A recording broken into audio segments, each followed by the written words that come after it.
So I'm Gary Whittaker representing the franchise.ca and of course fightworld.tv, and here I am with the pride of, yeah, we keep saying El Salvador, but I like to say also the pride of Montreal as far as I'm concerned, Ivan Menjivar, longtime fighter. You've been around the world and back, and now this has got to be probably the biggest event for you happening, the 55,000 strong UFC 129. Charlie Valencia, how are you feeling about going into this fight? I'm happy, man.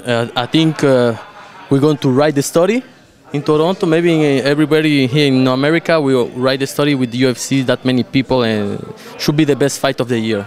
Oh, yeah. So, listen, it's going to be history. Now, how you plan on making the best fight of the year? Because you're a well-rounded fighter, right? And you know this guy can stand and bang, and he can probably grapple with you, too. So is it one of those things where it's going to be, you know, the small guys, and it's going to be fast-paced, it's going to be all over the place? How do you predict how this fight's going to go? You're going to pull like a Muhammad Ali? Man, really optimized. I'm really ready. I prepare well. I want to be the fight of the night. I want to be the knockout of the night, the submission of the night, 3 at the same time. I want to dream. I dream to do that. And no, honestly, I prepare well. Get ready for this fight, and I want to give the best show every time. Now it's a pretty important step for you. I mean, it's UFC.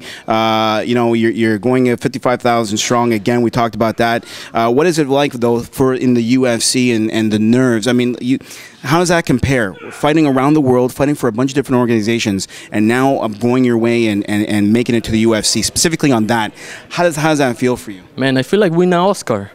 Really? Similar, yeah. It's one time of your life to go there. If you continue winning in UFC, you make a career, you make a life, and you prove you're a professional fighter in the world.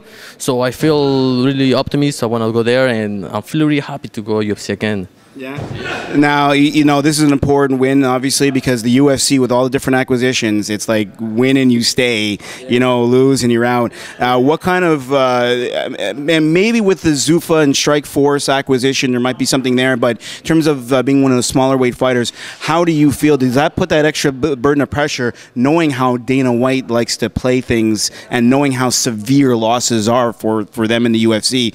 Is that in the back of your mind somewhere? What I think about the BD1 lightweight, one of the most smaller guys in MMA, is we have to prove we're technical guy and strong guy, and I believe a small guy like me and the other ones, we can show on the next level of MMA. We're better, we're moving fast, we can punch, we can fly in the sky, you know, we completely good athletes. So we have to prove to the world lightweights in the UFC to stay. We have to stay there and prove we have a high level for the TV, for fans. Fans go to love it. Now, of course, you have a huge following that follow from Montreal, from all across the Latin America communities, if you will, and beyond. A message out for them because, again, 55,000 strong in Toronto, probably going to break pay-per-view records. So a message out to all the probably hundreds of thousands of fans are going to be watching you perform. Thank you to see the fight, watching the fight, be there for us, and we have to prove we have to make the sport big, and don't miss it. It's the best show in the world. All right, a pleasure talking to you, and I look forward to seeing you compete. That's all right. Take care, brother.